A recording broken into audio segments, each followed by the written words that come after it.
Nisambula Vinaka. Good morning, ladies and gentlemen. Welcome to the Pacific Resilience Partnership World Water Day and Water Security Engagement Strategy pre-launch today.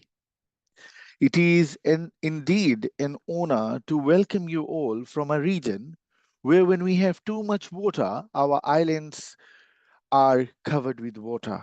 And when we have too less, our crops and livelihood are affected. This is the question one needs to ask when we go to either Tuvalu, Kiribati, or any of the Pacific Island countries. It is water has been so important to the people of the Pacific that when we name places in ancient times and to this date, these names remain, we call our homes, our villages with the names named after water sources. For example, the small village where I come from in Ba is called Wailailai, or there is another place in Fiji called Wailevu, or Waitupu, or Wanimbukasi. This is the significance of water, and today we will tell story. You and me, we will tell stories. It is with this I welcome each one of you to this session. Talofalava, Malolele, Ekomowa Romo, a warm Pacific welcome. Because we are celebrating the World Water Day 2025, the theme being preserving glaciers, maintaining and preserving our fragile freshwater aquifers and water storage. Now you must be thinking, what does it have to do with preserving the glaciers? Just ask the people of Kiribati, they will tell you. For once, where they played on a place they call land is today covered by water. You cannot perhaps feel what I'm saying, but if you go on the ground, you will feel what I have felt when I was on the ground. Therefore, Kamna Maori and welcome. Welcome to this session. And I would like to now call upon the chair of the PRP task force, Madam Leah Laisalanoa Francis Rupina, CEO of the Ministry of Natural Resources from the Government of Samoa to address us all this morning. Madam Francis, over to you.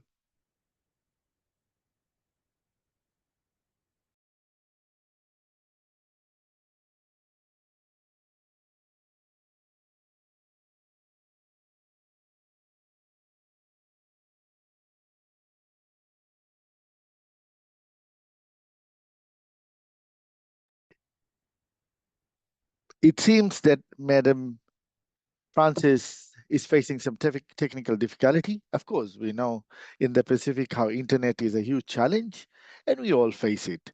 With that, I would like to welcome Ms. Evelyn Ditanamo, Director of Water Resource, Department of Climate Change and Resilience from the Government of Nauru, Madam Ekamor Omo, and welcoming you to present your keynote remarks. Naka. Thank you, Akmal, for the introduction. Ekamawaramo and warm greetings from the Pacific and my beautiful country, Nauru. It is an honor to speak on the theme of this year's World Water Day, Preserving Glaciers. Thank you to the Pacific Resilience Partnership for hosting this World Water Day webinar, and to the Pacific Resilience Water Security Technical Working Group and SPC for this invaluable opportunity to share on the importance of preserving glaciers in the context of our beautiful blue Pacific continent. Preserving glaciers is a matter of survival for the Pacific because we are already experiencing the impacts of water stresses and the water shortages due to the climate change variability and extreme weather events such as flooding and prolonged droughts. For example, in 2024 and the first quarter of 2025, Fiji and the Solomon Islands faced flooding, whilst our atoll nations faced droughts, which highlights the irony of too much water and too little water. These are all consequences of melting glaciers, which points to the crucial need for us to preserve glaciers, as it is really about survival. As small low-lying islands, we are already living and experiencing the impacts of high sea level rise due to the rapidly melting glaciers. When we hear the theme of preserving glaciers, we think our islands do not have glaciers, so it does not affect us. However, the melting of glaciers has already affected us. There is already increasing salination of our water fragile freshwater aquifers. There is a lot of saltwater intrusion into our fresh groundwater due to the rising seas, making us dependent on rainwater as one of our key water sources. With the fast melting of glaciers, the planet is getting hotter due to the changing climate. With every inch of melting, it reduces the frozen world, forcing the water cycle to be more unpredictable and extreme. For our small islands, this is frightening because it is devastating for our small islands, which are already experiencing floods, prolonged droughts, landslides, high sea level rise, and loss of ecosystems. Our communities on low-lying atoll islands are facing high salinity risk. In times of disaster, especially following tropical cyclones, our communities struggle to access clean water, especially for remote island countries. Additionally, the groundwater of some of our low-lying islands is already contaminated, or the water table is inundated with seawater. The impacts have been profound on our communities. In 4 of our Pacific countries, less than 1 in 3 people have access to safe drinking water. Our countries face significant challenges, with our people experiencing some of the lowest levels of access to safe water.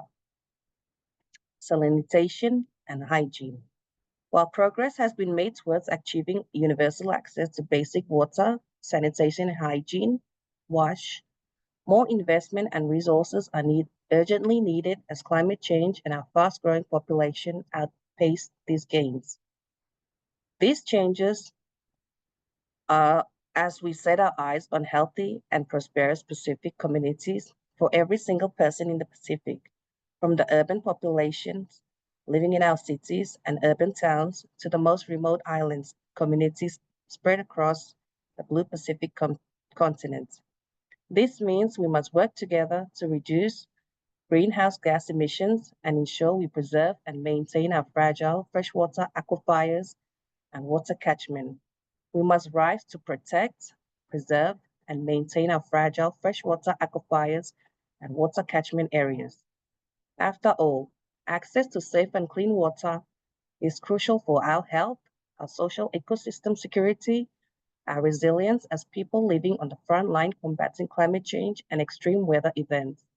We must stand up and call for urgent water security action and ambitiously call for a step change in climate financing to address the need to protect and preserve glaciers. The preservation of glaciers is critical for the survival of small island states and for the planet. The Pacific Water and Wastewater Ministers are calling for urgent climate actions to address the water security challenges in the Pacific. Our forum leaders have established the Pacific Resilience Partnership (PRP) framework for resilience development in the Pacific (FRDP) and highlighted the importance of climate change adaptation and disaster risk reduction towards building resilience in the Pacific. The 2050 strategy for the Blue Pacific continent recognizes the water security as a key component of climate change adaptation and resilience development. Under the PRP, a technical working group on water security has been established. The water group has developed a Pacifica water security engagement strategy to enhance sectorial engagement, collaboration, and coordination, emphasizing a whole of sector and stakeholder approach. I am pleased to share that the water security engagement strategy will be presented today by the co-chairs of the PRP Water Security Technical Working Group, SPC, and New Zealand Ministry of Foreign Affairs and Trade, MFAT. I wish us all a happy World Water Day and happy to share World Water Day messages from our countries. This will be showcased by the SPC team using recorded videos, messages from our countries. Thank you to the PRP for organizing World Water Day webinar that allowed us to highlight the critical importance of preserving glaciers in the context of our Blue Pacific continent. It is all about preserving and maintaining our freshwater aquifers and our water catchments to ensure our water security is secured for today and tomorrow's children. Preserving and maintaining our freshwater aquifers and water catchment is all about protecting and securing our survival as sovereign island nations. Thank you, Tabaka. Thank you very much, Evelyn, for the wonderful message this morning. And of course, to the Pacific, water is crucial to the livelihood, and in the Pacific, water is basically life, without which our survival is impossible. And as you had stated, and we have stated earlier, too much water or too little water has always been a challenge for us. Ladies and gentlemen, now I'd like to welcome the CEO of the Ministry of Natural Resources, Ms. CLI Leah Lai Salanoa Francis Rupina, the CEO and the chair of the PRP task force, to address us all this morning. Madam Francis, over to you.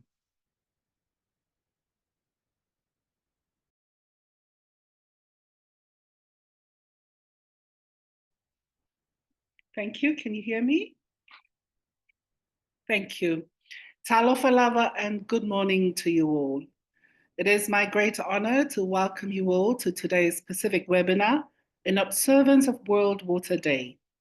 As the chair of the Pacific Resilience Partnership Task Force, I extend a warm greeting to all our participants, partners, and colleagues across the Pacific and beyond. World Water Day is a moment for us to reflect on one of our most essential resources. The global theme for this year is preserving glaciers, an important topic, but you might be wondering, how is this relevant to our Pacific? If we think about the profound impact of melting glaciers on our low-lying islands and their fragile water resources, the theme is in fact very relevant to the Pacific. This World Water Day, we can ask ourselves as Pacific people living on the front lines of climate change impacts, what actions must we take to preserve and maintain our freshwater sources? As I often say, for our Pacific, water is not just a necessity, it is a lifeline. Water sustains our cultures, nourishes our lands, and supports our economies. As island nations, the importance of water is deeply ingrained in the fabric of our existence. But we know the Pacific faces unique water challenges because of our extreme vulnerability to climate change and disasters, the nature of our limited and fragile freshwater resources, and the logistical and economic challenges associated with remote communities and complex supply chains. As we gather today, I want to share some key findings of data collected by Pacific Island countries and territories that highlight why this webinar and our ongoing conversations about water are so crucial. 1, approximately 2 out of 5 of our Pacific people lack access to basic drinking water services. 2, approximately 2/3 of our total population lacks access to at least basic sanitation facilities. And 3, our rural and remote island populations without access to basic drinking water facilities outnumber our urban populations without access by approximately 24-1, the highest disparity in the world. By coming together virtually, we not only honor the significance of water, but we also reinforce the importance of collaboration, innovation, and shared responsibility in addressing our Pacific water security challenges. The Pacific shall be seen united in this cause, and it is through platforms such as the PRP and this webinar that we can engage meaningfully with one another, learn from each other's experiences, and inspire action across our nations. Thank you all for showing support and being part of this important conversation. I'd also like to acknowledge the support of the New Zealand Ministry of Foreign Affairs and Trade for their ongoing partnership to the PRP and to our Pacific water security. Let us continue to work together to ensure that water remains a shared and protected resource for all and for generations to come. On this note, I look forward to the fruitful discussions ahead and to hearing from some of our local World Water Day voices from our Pacific communities. Whawhitai te lava.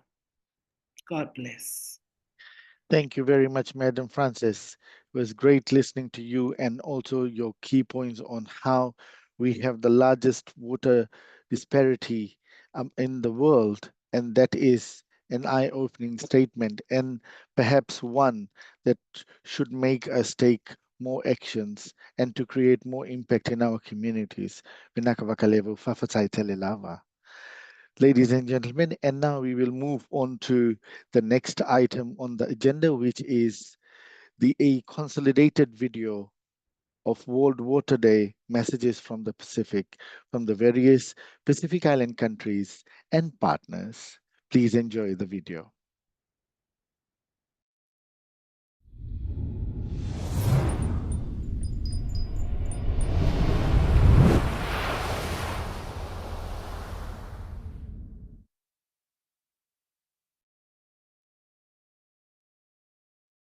Happy Water Day, everyone from us here in the Cook Islands. Remember, our theme for this year is maintaining and preserving our water aquifers as well as our water catchments. That's what's in the Pacific. So from us here in the Cook Islands. Happy World Water Day! Happy World Water Day! Happy World Water Day! Happy World Water Day! Happy World Water Day! Happy World Water Day! Happy World Water Day! Happy World Water Day! Happy World Water Day!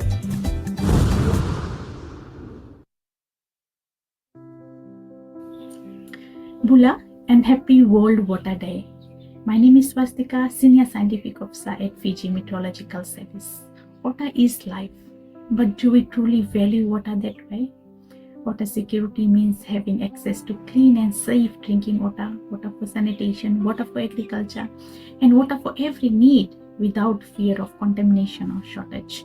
Yet millions of people struggle with this access today. Let's take action by protecting our water resources, managing them wisely, and adequately preparing for water hazards such as floods and droughts. Remember, without water security, there is no sustainable future. Thank you.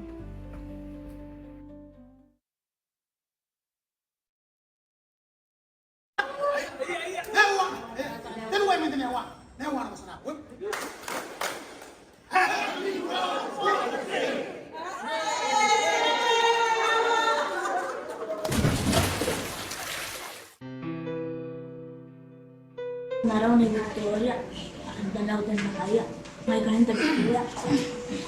Ako hindi na tuwa na ulit sila. Diba sila? Tira, kakawakin tira. Kakawakin tira, hindi ka ba kakakawa gugulin temuay. Kakain ada kita kaisar. Ako takuha ka pa. Lalo na ba siya kawakin na harapan tira na rin na ko ita. Pinatakanganga sila kaya sa mga ayaw na nagsapan. Hawak na sila. Ano na ko te, sinanara kinto. Sinanara kinto ara. Era ko po te na.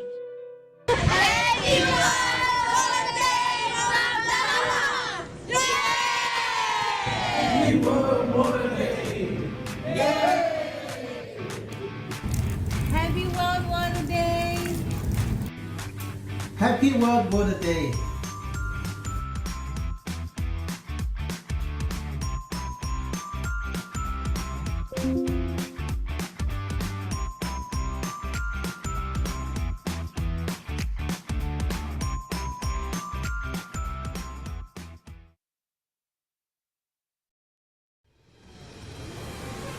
We contribute the least to the problem, but are most climate vulnerable.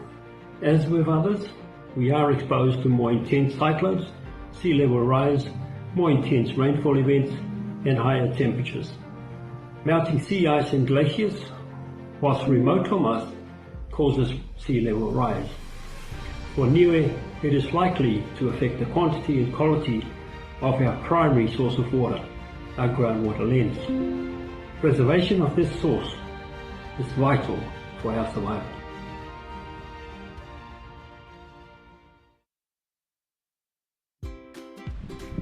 Maloni, Happy Water Day from Tokelau.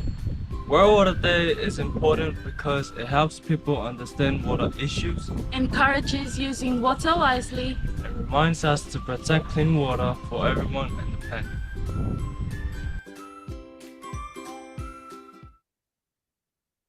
Hello Olketa, my name is Elsie Polosovai, your Miss Solomon Islands, and happy World Water Day. Water security to me means protecting our freshwater sources so that every Pacific Islander now and in the future can enjoy clean and safe water.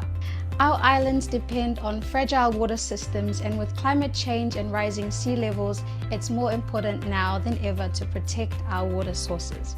Water is life, and it sustains our health in our communities and our resilience as Pacific people. Tage Tumas and happy World Water Day.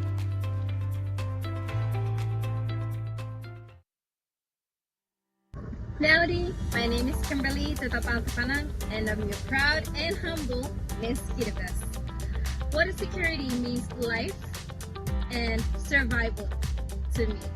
And I wish you all a happy World Water Day. Kamdasin dapat.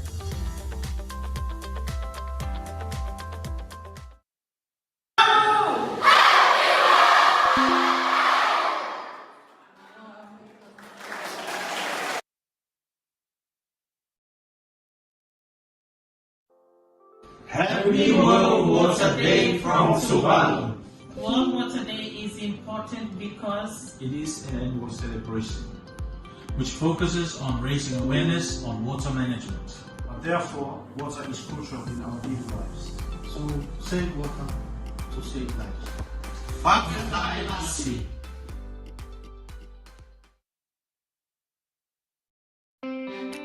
Renin meur et kaya meur en punir ilo yen marai. Renin meur ya orangan gej ngan meur gaina. Wena na orang renangan gej ngan meni meur in meni narak paran ko kajaramit. Oragawan renangan aramit nena banjam marai en punir. Yaur renin rak pay ngan ejimor. Happy World Water Day.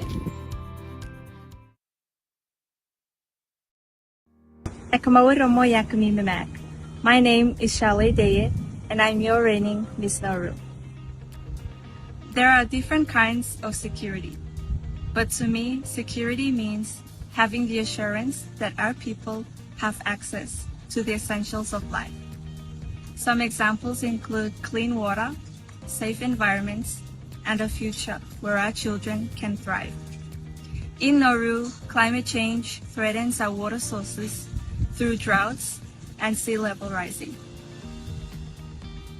True security means protecting our water, investing in sustainable solutions, and ensuring that our future generations never have to worry about something that is as basic as water.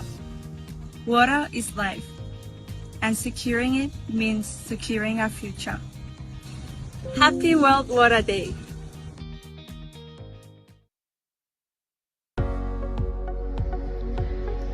Happy World Water Day from SBC. Water is life. Without water, we will be dead.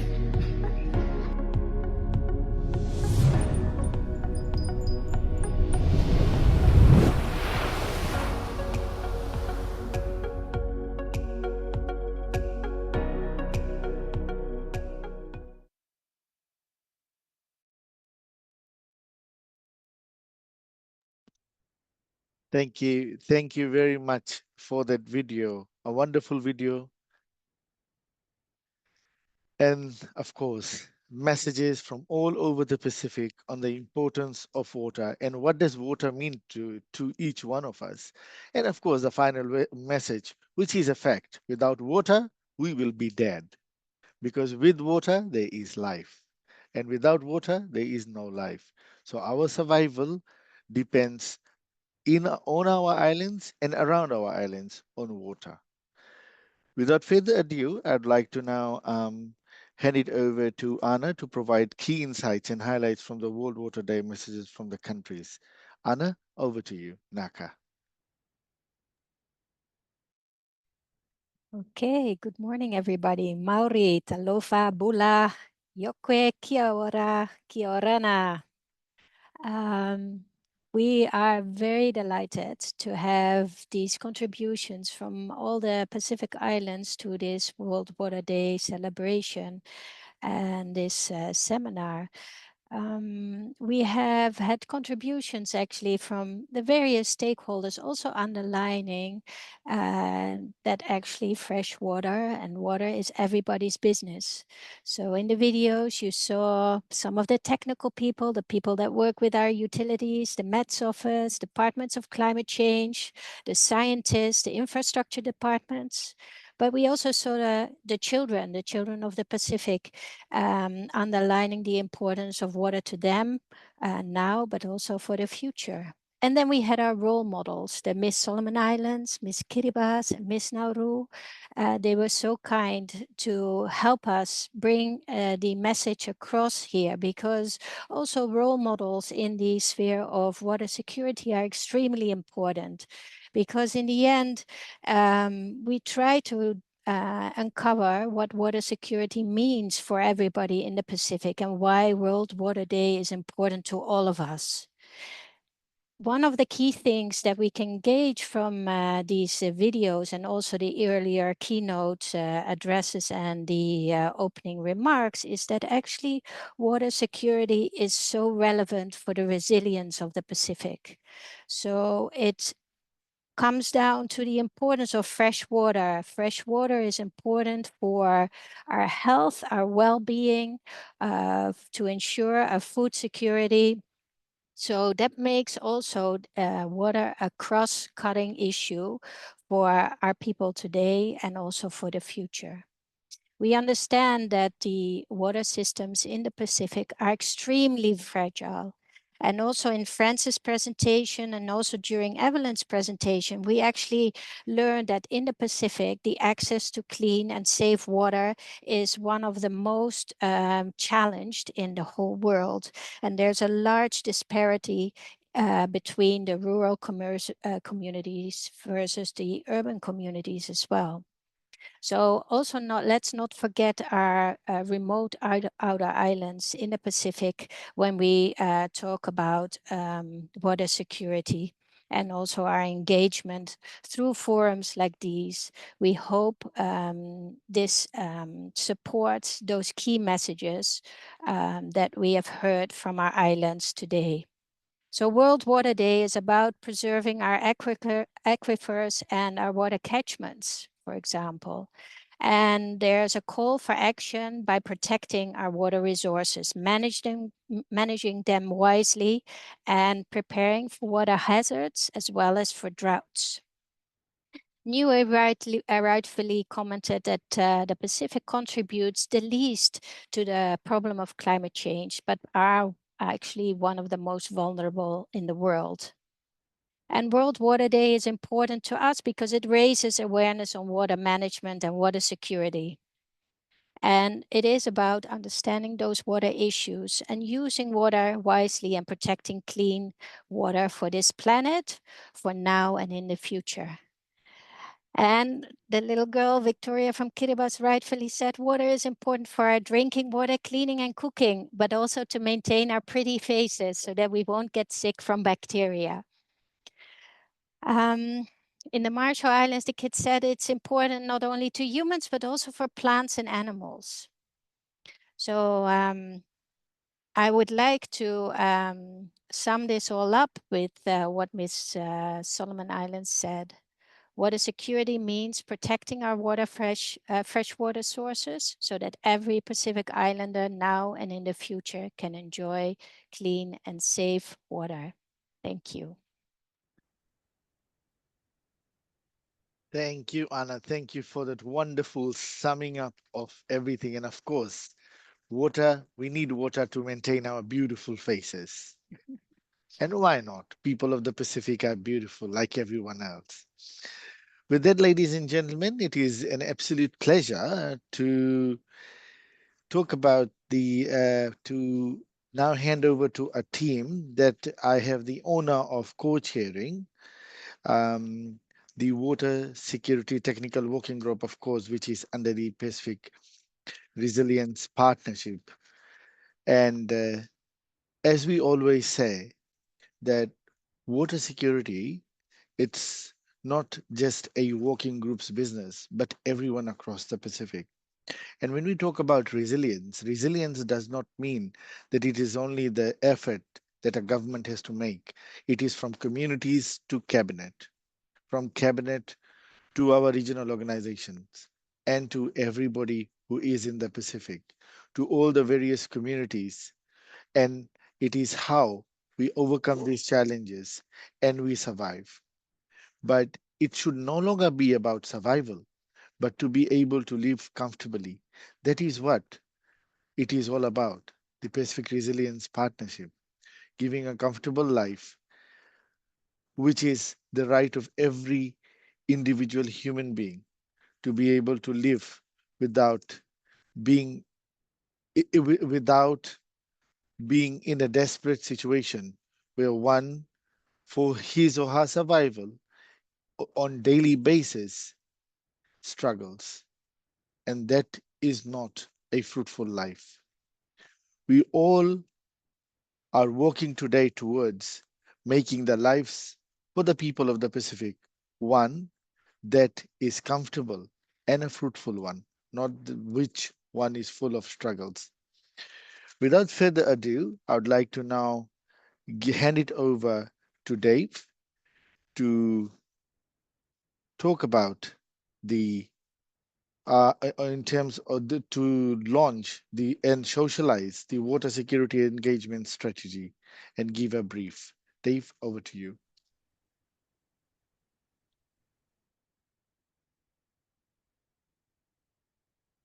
Thank you, Chair. I'll be brief and hand it over to the experts to speak. But Tampra Masaka, everybody. It's great to see some familiar faces and names online, but even better to see some that perhaps we don't know. So for those coming new to this dialogue, welcome. And we're really looking forward to more constructive dialogue over the coming months with you. We often say that water is everybody's business. And for those of us working in the water sector, we really know that's true. SPC's been blessed to be tasked to support our membership across the Pacific for many decades now in the areas of water and sanitation and water resources management. And the messages that we've heard today from Director Detanamo and Director Rapena, the chair of our task force, they really sound familiar to the messages we've had across the Pacific. Water is so important, it's so critical. None of SPC's membership would ever say that water was not a priority. When it comes to our regional frameworks, to international dialogues, to sometimes the work of our development partners, water security is not always up there and being discussed.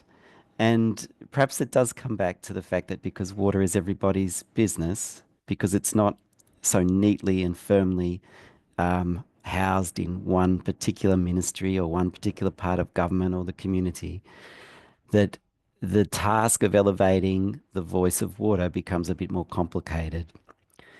So it's been great to see over the past months, and actually probably now a couple of years now, there's been efforts across all the sectors in actually trying to elevate the voice of water. Director Detanamo talked about the efforts of Pacific water and wastewater ministers in trying to elevate their voice.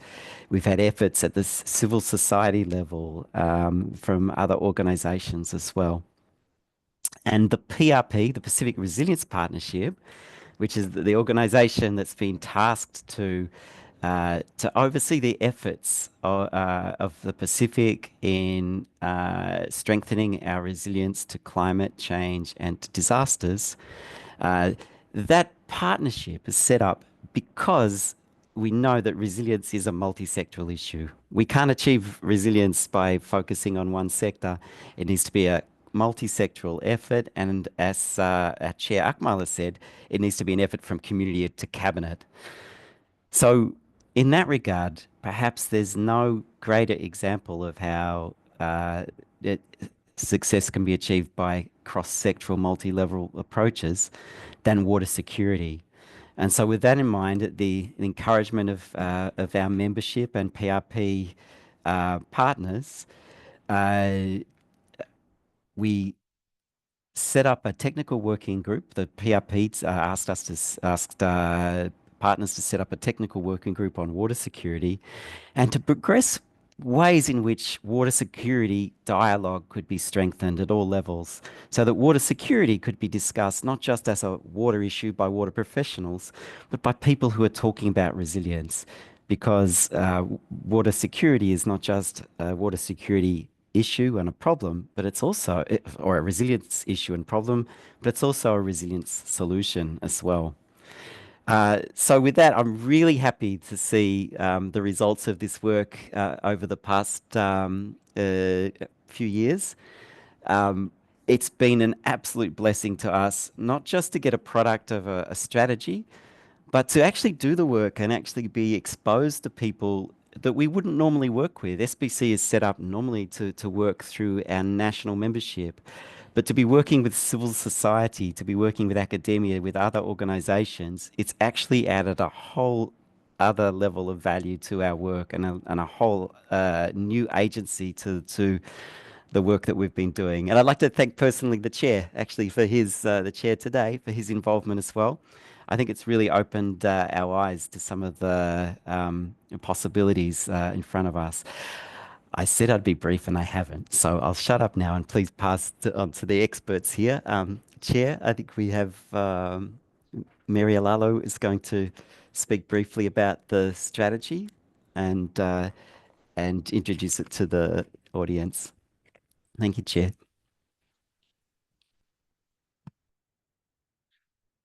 Thank you, Chair and Dave. Hello, everyone. My name is Mary Alalo, and I'm always happy to talk about the importance of strengthening engagement in water security as a key determinant of Pacific resilience. As we heard this morning from all the videos we heard from the countries about the importance of water, but also from our key speakers, that water is very important for our survival. And I would just like to share a few basic things about when we think about water, we think about the taps, the pipes, so about the infrastructure. And then we also think about the water sources that we need to protect. And then there's also the other most important part, which is us people and the animals, the living plants that really need those critical water infrastructures. So when we think about people, it is really about engagement. How do we engage with people and all the sectors? How do we engage decision makers? How do we engage policy makers? How do we engage across all the sectors that are responsible for different elements of water? So when I talk about different elements of water, we talk about water for health, water for agriculture, water for sanitation, water for basically everything, and water for schools as well. So that's what I mean when I talk about different components of water when it comes to the different sectors. But then when we look at the household levels, mothers and women, they are also key collectors of water. So I want to remind us today about the gender aspect of water as well. When we talk about water, girls and women spend a lot of time collecting water. And then we think about the resource owners where water sources are in their land. So how do we really engage across all these sectors and across all these important stakeholders? So I'll take us through the strategy which was developed as part of the efforts to really strengthen engagement in water security. And so with the work that the Pacific Resilience Partnership Water Security Technical Working Group, it's really to look at how do we really strengthen engage given the multi-sectoral nature of water or the cross-cutting nature of water. And one of the things that was done by the working group is to look at the definition of water security. So I looking at the UN definition for water security, but also at the different elements of water.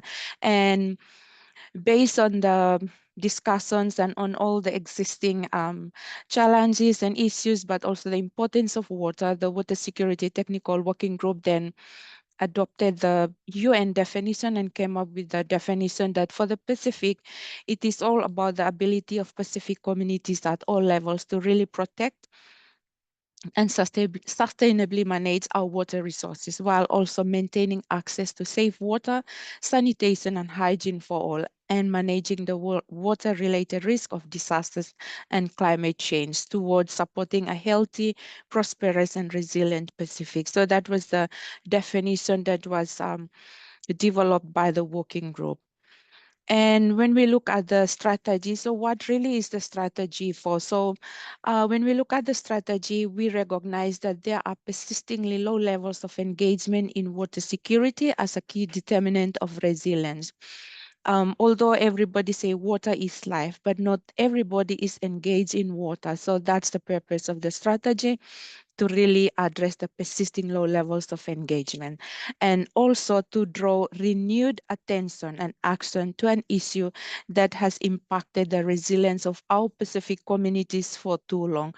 And the vision of the strategy, it's really to embed water security as a cornerstone in regional resilience initiatives and dialogues. So through championing by a diverse and collaborative communities of leaders. I think one very good example we had today was the video messages that was recorded from the country. So we saw through the messages that came in from our countries, everybody can be a champion, from the little girl, little boy, or children in the school, to the community women, to our Pacific young queens, and to technical people. So it is really all about everybody becoming a champion, because after all, water affects us all.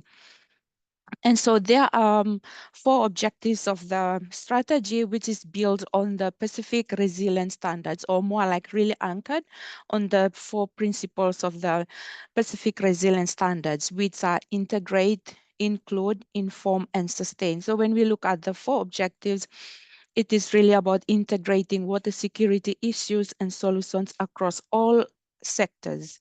And it is also about including the voices of all Pacific Islanders in water security dialogues for development and resilience.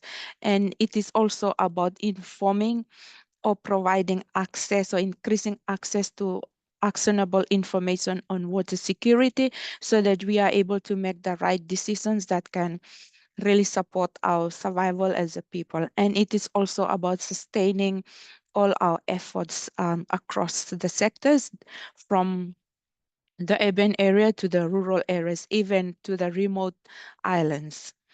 And so there are 8 action pathways for the strategy. So when we look at the objective integrate, there are 2 action pathways there. One is to really increase cross-sectoral engagement across national processes and regional processes. So looking at how do we increase engagement when we talk about involving everybody, and also integrating water security considerations in national and regional development goals, programs, plans, and investments. And for the include or inclusion objective, there are 2 key pathways there. One is to really identify and cultivate water security champions from a diverse range of backgrounds and experiences and raising their voices. And this is really to ensure that it is not done ad hocly or as a one-off, but it is a continuous effort of championing from year to year, because as we all heard, that water is really critical to our survival. And also including water security in national and regional dialogues, and including the voices of women and vulnerable groups, and ensuring that the voices of our remote rural communities who do not have access to good internet facilities are heard, and their voices go up across up to our different sectors. And when we talk about the objective of informing or increasing access to information, it is really about strengthening understanding of the links between water security and Pacific resilience through promotion of evidence and examples of success. So learning from other successes in other countries, but also supporting all the efforts that have been done or is being implemented across our beautiful Pacific, and also increasing the availability of those information. And the fourth objective, which is really sustaining the efforts that we have, is to ensure that the capacity we build is sustained and maintained, and water security is really embedded in Pacific dialogues, and it does not get dropped off like it has been, but it is really sustained throughout.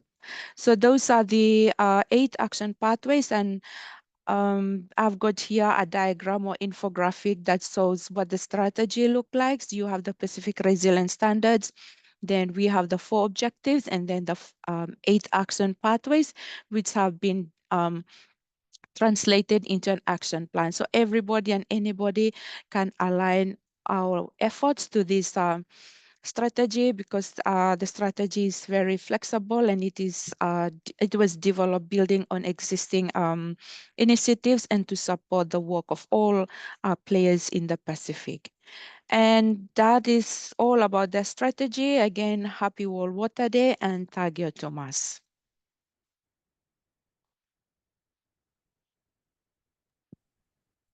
Thank you very much, Mary. And now I'd like to hand it over to Georgina from MFET New Zealand to give a brief remark on behalf of MFET. Naka, over to you, Georgina, and welcome. Haramai. Kia ora koutou. Thumbs up. Can you hear me okay, Igmat? Thank you. Yes, yes, we can. Thank you. Kia ora koutou, ko Georgia Cassidy toku ingoa. My colleague Richard Cassidy and I are Kātiaki of Manatu Aorere, New Zealand Minister of Foreign Affairs and Trade's Water Security Program. I kānui te mihi, a big thank you to the team at SPC. I also want to take a moment to tautoko to support and reaffirm the reflections of our previous speakers, PRP Water Security Technical Working Group co-chair, Akmal Ali, thank you. Evelyn Ditanamo, Nauru's Department of Climate Change and Resilience, Mrs. Frances Rapina, head of the PRP Task Force, Anna De Jong, Dave Hebblethwaite, Mary Alalo, thank you so much. Also, thank you to those who work behind the scenes to share the incredible impact stories from communities and utilities from across the Pacific. While the Pacific isn't the first global area that springs to mind when we think of this year's World Water Day theme, as reflected earlier, glacier the impact of melting glaciers and sea level rise is significantly greater in the Pacific than in other global areas. Manatu Aorere MFAT are proud to support the design and implementation of the Pacifica Engagement Strategy for Water Security from 2025 to 2030. And as outlined in the strategy, supporting the capacity of local communities to protect and sustainably manage their water resources while maintaining safe wash systems and practices is key to building a climate resilient Pacific.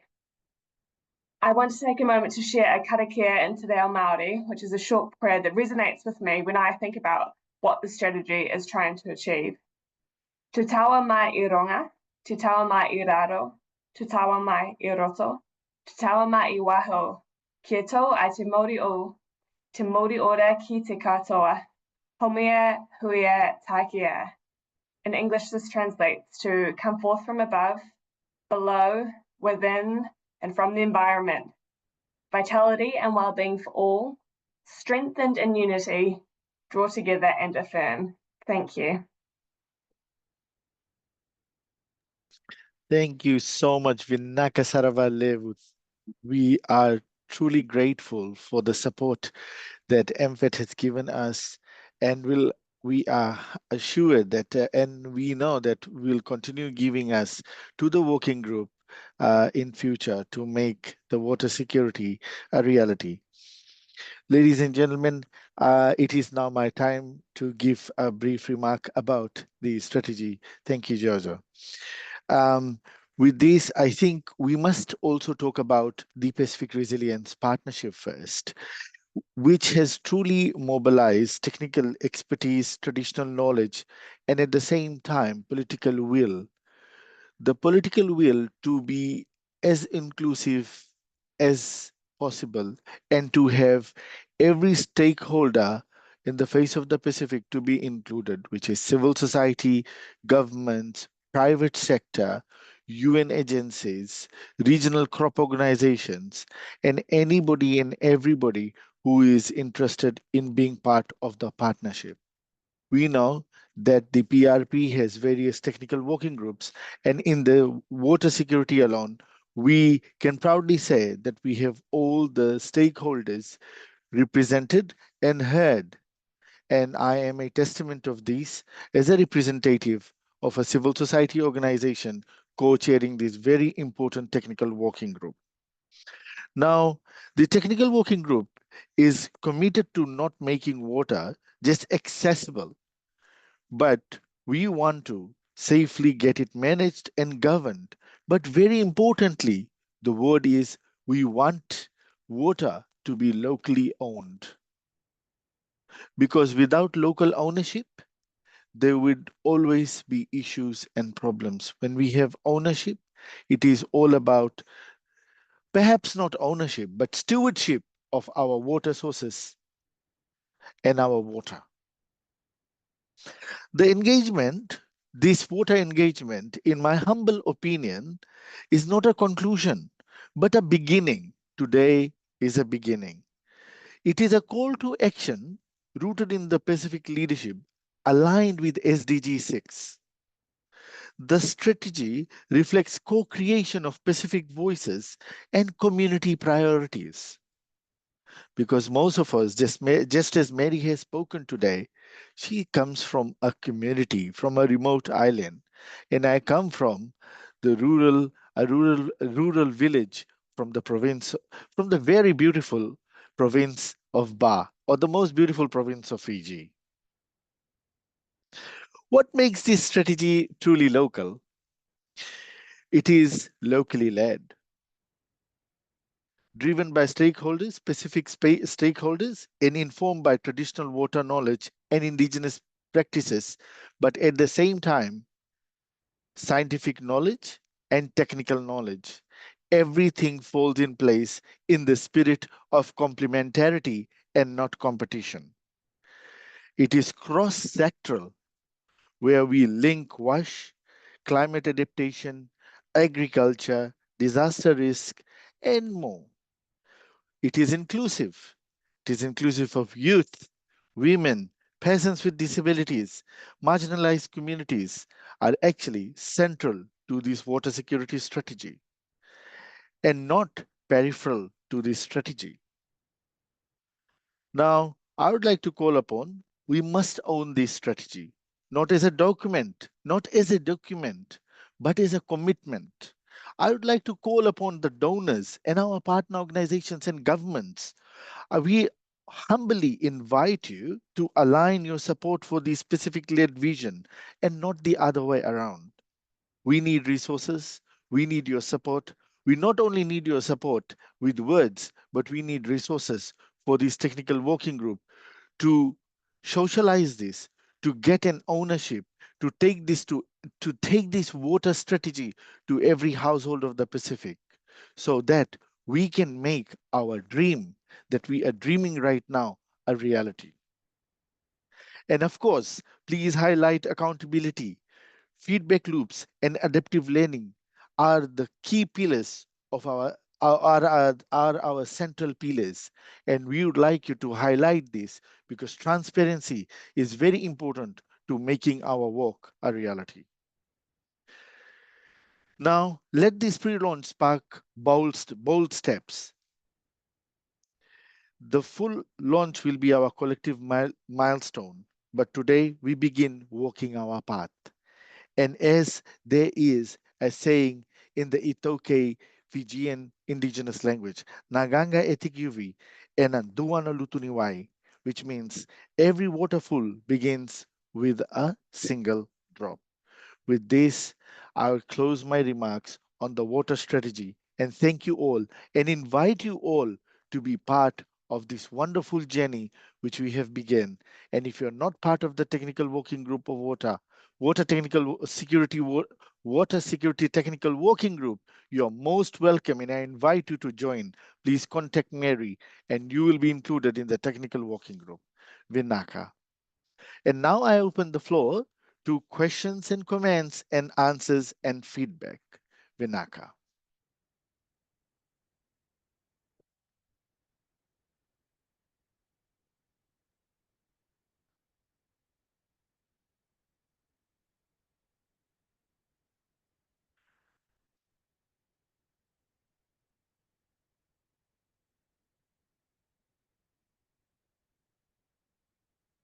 You can please put your hands up, digital hand up, or type your question on the chat.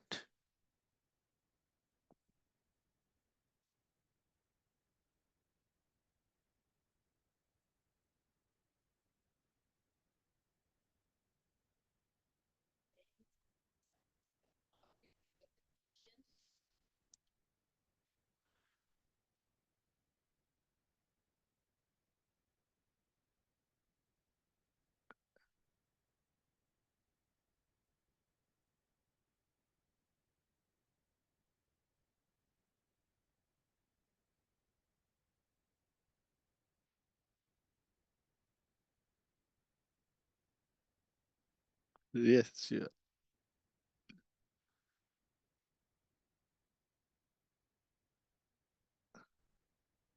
It seems that there is no question, or have we answered all question, or oh, there is a question from Daryl.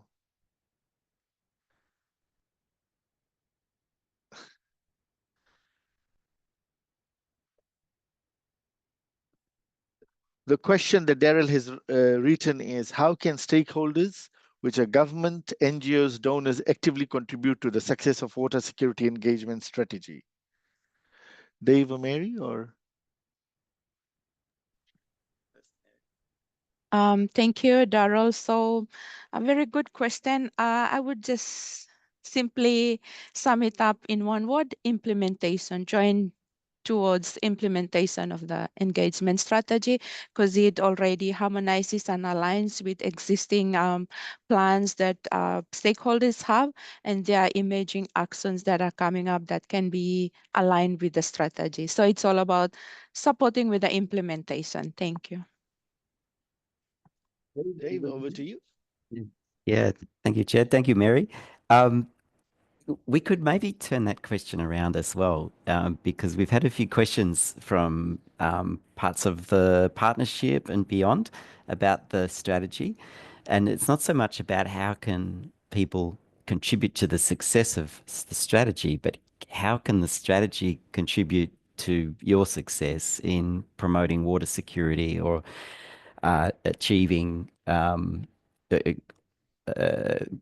getting greater support for water security efforts.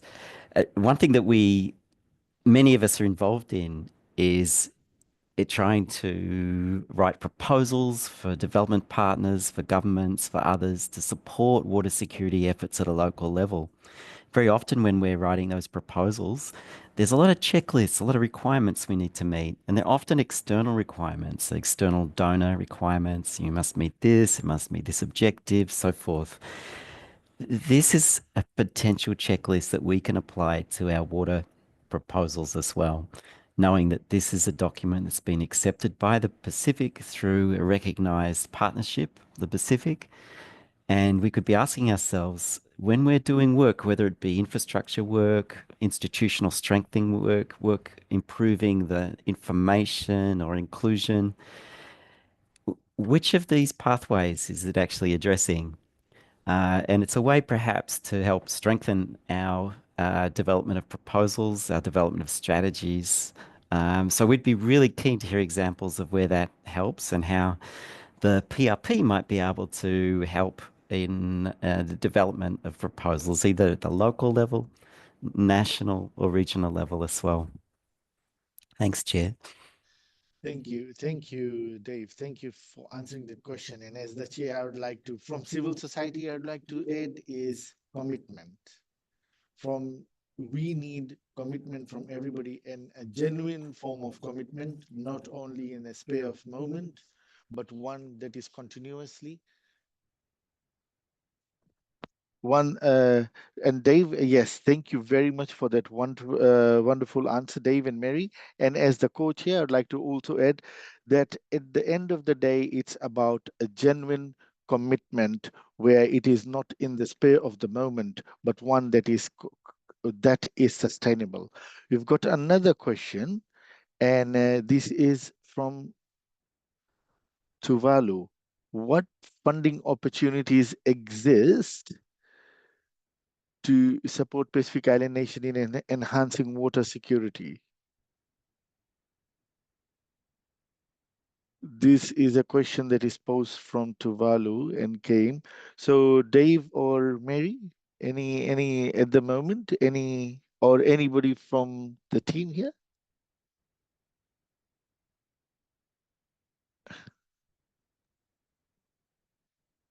There's many more experts on this call to answer that question better than us. That's okay. Thank you, Tavalu. That's a great question. I think Tuvalu is actually very well placed to perhaps answer that question themselves. Tuvalu is very active in exploring new and innovative funding sources, including in climate and disaster financing mechanisms as well. Maybe one of the most interesting new funding sources in the Pacific is climate financing. And also disaster financing mechanisms. The PRP, I should note, is really active in trying to strengthen the ways that those funds can be accessed. And we have a few really good examples in the Pacific where funds that previously weren't really accessible for water security, for wash work, are now coming online. So the Green Climate Fund would be one. Vanuatu is just starting up a project, which is $28 million project on supporting rural wash. And it's done all through the Green Climate Fund. And I have to say, when that proposal was being written, there was a lot of tension around how is rural wash a climate change response. It wasn't universal appreciation that building stronger toilets, that building water catchments that could be resilient to the impact of cyclones was a genuine climate change adaptation response. But I think thanks to the efforts of Vanuatu, that debate has now been settled, and the fact that they've actually received this funding perhaps opens up that fund for other countries to be able to access climate financing resources for supporting resilient water security efforts. So thank you, Tavalu, for that question. I think there's a lot we could discuss on that, and we'll hopefully be finding opportunities over the next year where we can find forums to discuss and progress that. I note that disaster managers are actually meeting in Nadi next week as well. One of the things that they're going to be talking about is opportunities for climate and disaster financing. And we'll be hoping to ensure that water security is part of those discussions too. But yeah, whawhatai Tuvalu. Thank you very much. And we've got now questions coming in. And the next question is from Sylvia. And Sylvia is asking, is catching the rain with catchment something that is feasible in the Pacific for homes? Or we look for government to do infrastructure, bring clean water to homes? And is that part of any proposal?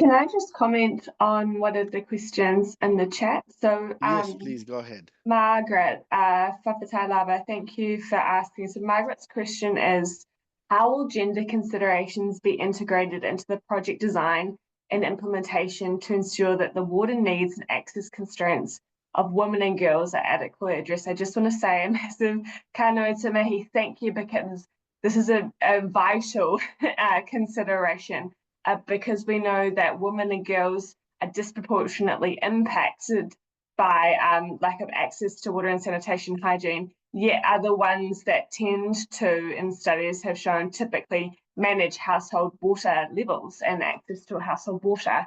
And so it's a wonderful question, and it intersects with some cultural taboos and sometimes around menstruation and menstruation hygiene management, and that's wrapped up in how we address water and sanitation hygiene. And I think that there is an onus of responsibility on those submitting project ideas to consult with women and girls and those others that identify with disabilities in the community to understand what the impacts are at the community level and be able to reflect their voices when submitting proposals. So I think it's a really critical stopgate or design step in the project initiation to ensure that we are engaging with our community members that identify with gender equality, disability, or social inclusion considerations. So thank you for your question, and I hope that gives some feedback from a donor's perspective. Naka, thank you very much. And we've got Pete to answer the first question asked by Sylvia. Great, thanks, Akmal, and thanks, Sylvia, for the question. It's great to have the opportunity to speak on this, actually. Look, I think, Sylvia, your question is in regards to is catching rain something that's feasible in Pacific homes, or do we rely on the government infrastructure to bring clean water into homes? Look, I think, the remoteness of the Pacific and our communities in the Pacific means that water catchment from roofs, where feasible, is always a great solution. It brings water directly to the home. It requires some effort, certainly, in keeping gutters clean and gutters on both sides of houses where possible, and forcing pushing that water in. But it gives the security and to the individual homes, and that's really important because as family units within the Pacific, it's something which having access to your water supply, along with that conjunctive use of water using the local well, which is the household well, is also something which is how in the Pacific we manage our water at that very local scale. So certainly it's a critical part of it, and it's something which I think is encouraged. And Tuvalu's, Kiribati, Marshall Islands, and many parts across the Pacific rely on it for that. And as I said, it is probably whilst bringing water into the house from national government, it's one of those things where, as a result of our remoteness and the cost associated with it, it's a much more realistic option to have these household water supplies as support for water security. Thank you. Thank you so much, Pete, for that wonderful, the answer that you have given. And now we will go on to Josephine. Josephine, over to you. You had raised your hand, Josephine, so over to you. No, it's all good. Thank you. Apologies. Just a mistake, yeah. Oh, thank you, thank you, thank you, thank you. Now there is another question from Jackie. How can we engage leaders to become these stewards uh, uh, that Akmal has referred to? Anybody, or should?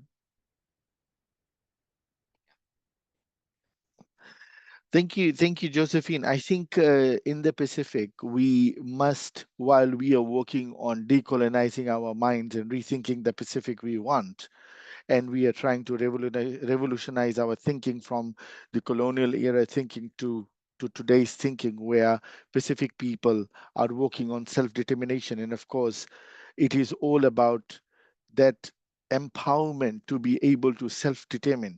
The first thing our leaders must do is that do not look at leadership as as being in just position of power and to be able to say things and get it done, but use our traditional approach of using leadership as an honor, and which is a care, which has a care, I mean duty of care, which has the as leaders, they're not just, they must realize that they are not just policymakers, but they're they're guardians of our islands, our most sacred resources. Our islands have most sacred resources, and water is one of the most sacred resources in the Pacific. So our leaders are guardians, and it's all, when we talk about stewardship, it's a intergenerational approach where leaders must create leaders of future generation of stewards and guardians who protect and are working towards the sustainability of our environment, who do not get just swayed away. And the Pacific style of leadership, traditional leadership, has always been inclusive of every sector of the society, without which the functionality of our society would not have been existing for thousands of years. When we look at our traditional approach of navigational leadership, on a waka or a druwa or a traditional ship, we had a captain, a ship, and we had people who had different roles. Now, without anyone taking care of their roles, and these depended on the navigation, not only dependent on one person, but everyone on our waka. And this is the approach our leaders must have today. This approach of inclusivity, where we must include government, civil society, private sector, and it is not about prescribing. We must get away from prescription. We should stop becoming doctors. We should become, we should try to work on localization, where local actors are empowered to determine for themselves on what's right and what's wrong. However, this local leadership does not exist in a silo.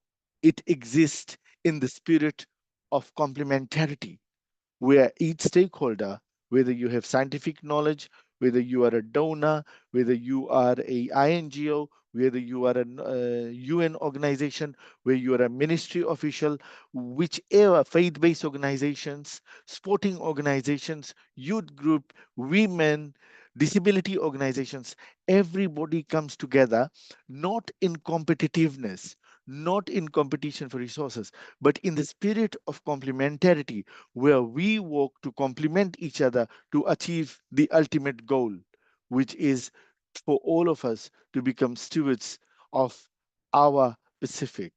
And it is not only, I think, the picture here when I speak, and I speak very passionately about this, it's not about only water, but all of our resources. And that is how we will, by being inclusive, by being inclusive, not in just listening, but when we make these decisions, this will be a decision that will be owned. Inclusivity results in ownership, and ownership results in success. Thank you. Anybody would like to add? Atishma, Alicia, sorry, Margaret has asked. So this Alicia, right?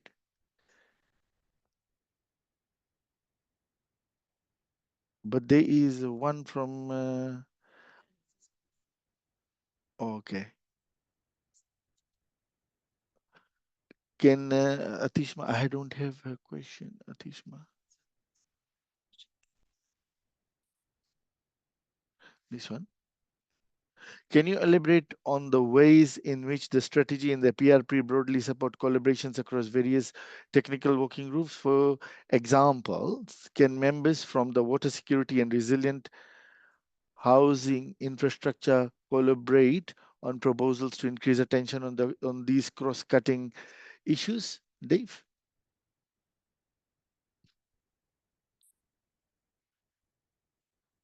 Oh, yes, sure. Nice. Over to you. Okay, I'll try to give a first go at it. Hold on, out on my video. Oops, sorry. Hi, hello everybody. Thanks for the question, Alicia. It's very relevant. So for context, I think just to mention, indeed, the Pacific Resilience Partnership has several technical working groups. Indeed, you heard about the risk financing. We also have risk governance. The water security engagement is one. And as you mentioned, the resilient housing, resilient infrastructure is another technical working group. So, I mean, the ways that those TWGs operate is to create that collaboration, right? Is to be open to different stakeholders to come together. So first having that extended approach, not just a government-led, although sometimes the direction is coming from countries and we're trying to respond to countries' decisions, whether it's through some technical forums or whether it's through direct requests.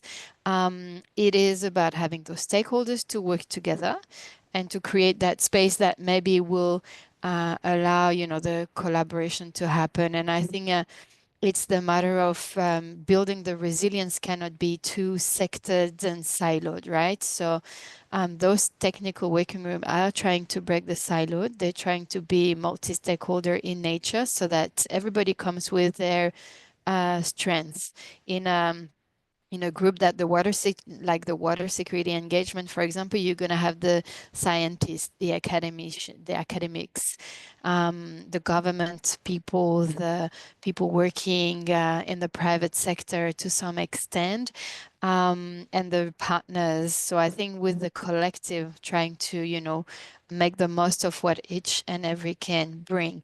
The next step is sometime to create those joint proposals so that you can maybe go to resource mobilization as a collective and trigger those a bit more funding for those resources. So I guess, yeah, in a nutshell, that's a bit how it operates. And maybe my team wants to add as well on this. Yeah, nice. Dave?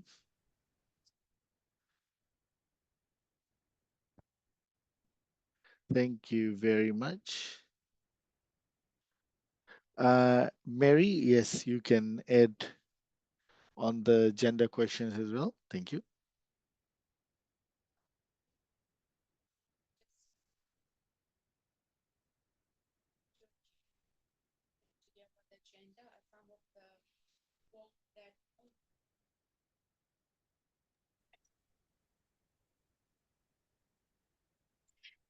Thank you, Chair. Just want to add on to the gender question. Some of the gender work that we've done to really understand how we can integrate gender into project proposals and the way we implement is really doing some knowledge and attitude what do you call it, practice study to really understand the intersection between gender and water. So we've done one on Christmas Island to really understand that intersectionality. So with that approach, it's given some insights into what the issues are, what things need to be addressed when it comes to the water issues that exist in country, but also in terms of how women access to water. And because when you look at it, there are also some traditional beliefs as well. For example, there was a study done in one of the atoll countries trying to understand some traditional perception, and some of the things that came out was that like there's some traditional beliefs that when women are managing their menstrual hygiene, they are not allowed to access the well. So understanding those type of issues through knowledge and attitude practices is also important to really um, understand where all the different issues are. It's not only like with the technical part, but it's also traditional perception that we need to understand, so that when we integrate gender, it's addressed as a holistic rather than in separate parts. Yeah, that's what I want to add on.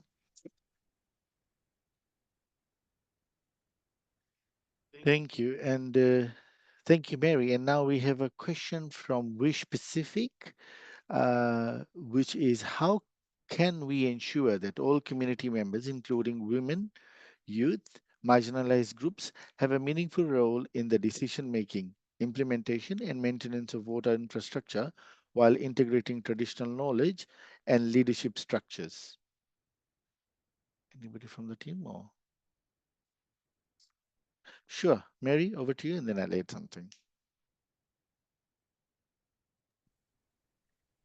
Thank you. With specific, I want to share some of the lessons we learned when I was working in the Solomon Islands to really look at how we can engage community better. And we used what an approach called community-driven development, where we use a tool that's called community vulnerability risk management process. So with that, it ensures that we understand what the community governance structures are, what are the roles and responsibilities of different members within a community, what are the resources that are available, the risk that they are exposed to.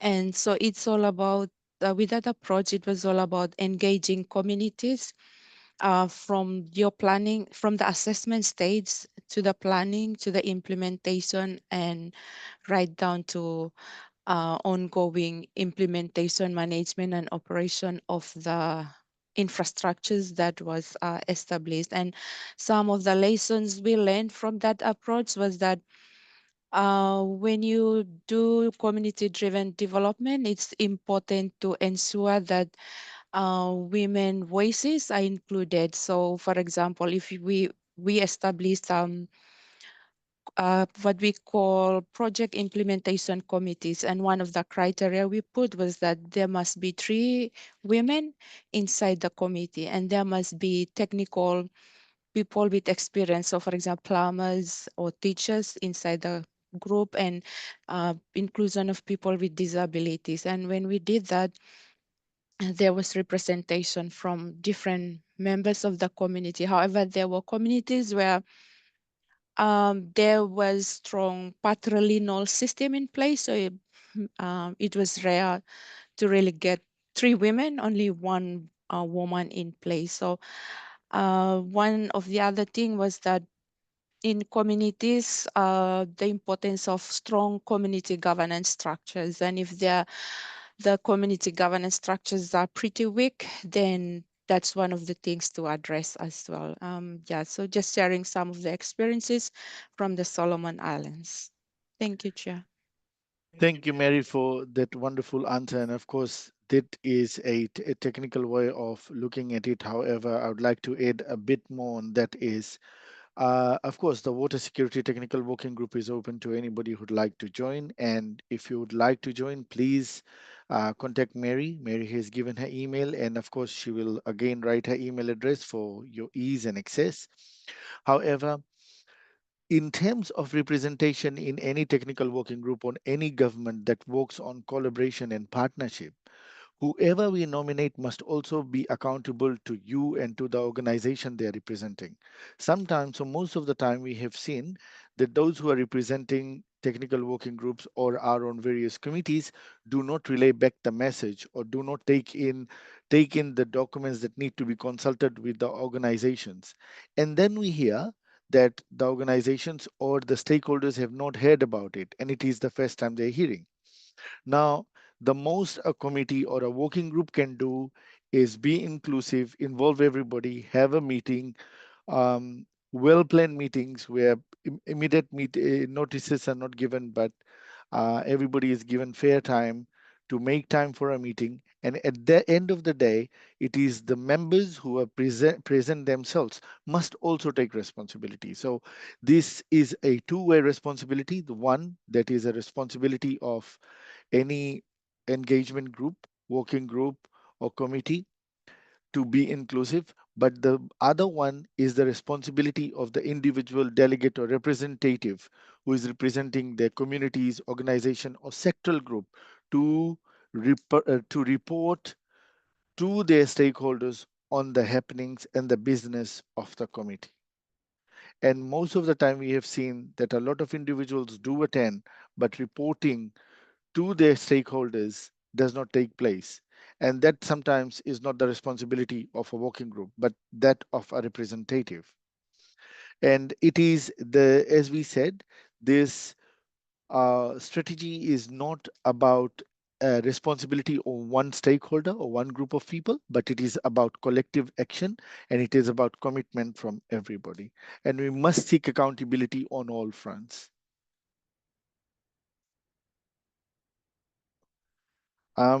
With that, if there is there any last questions? We have got 3 minutes to close. If or if anybody would like to share, as Anais has written, on what did you do on World Water Day, you're very welcome to raise your hand or just open your mic and speak.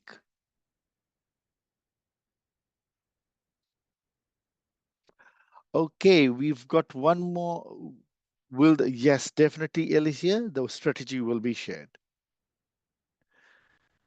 And we've got one more video.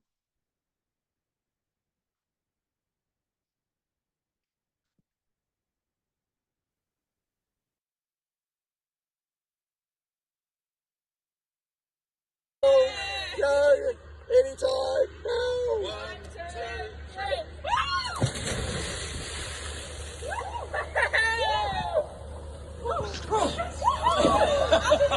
Yeah.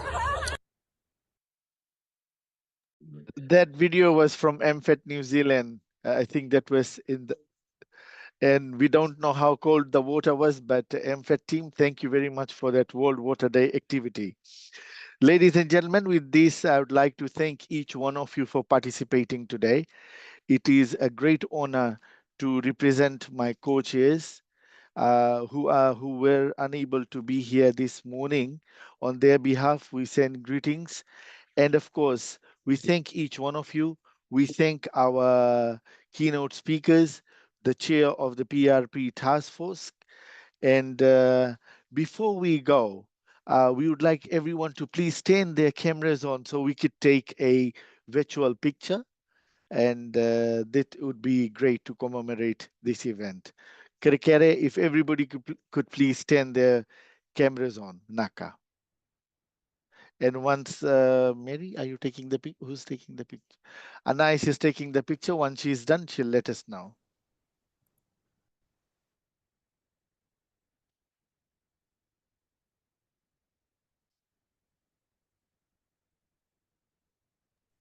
I'll do 2 photos because we are 2 on this page. So bear with me and give me a big, okay, hold on. Give me, I need to do this again.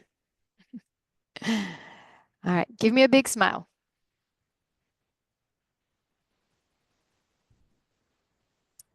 This is one. And okay, wait with me, bear with me. I need to get page 2. Okay, a little bit of math. And I am now, since you don't know if you're on my page 1 or 2, everybody again, one big smile. And it's done. Thank you very much. Okay, thank you very much. And Mary wants us to all turn our mics on and say together, Happy World Water Day. So I think let's do it. Let's all do it together. So I'll count to three backwards and let's do it. 3, 2, 1.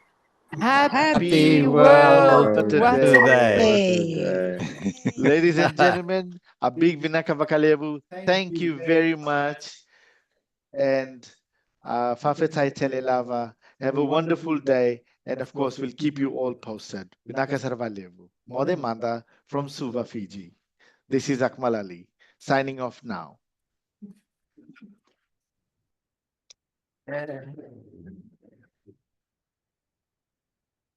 Oh, we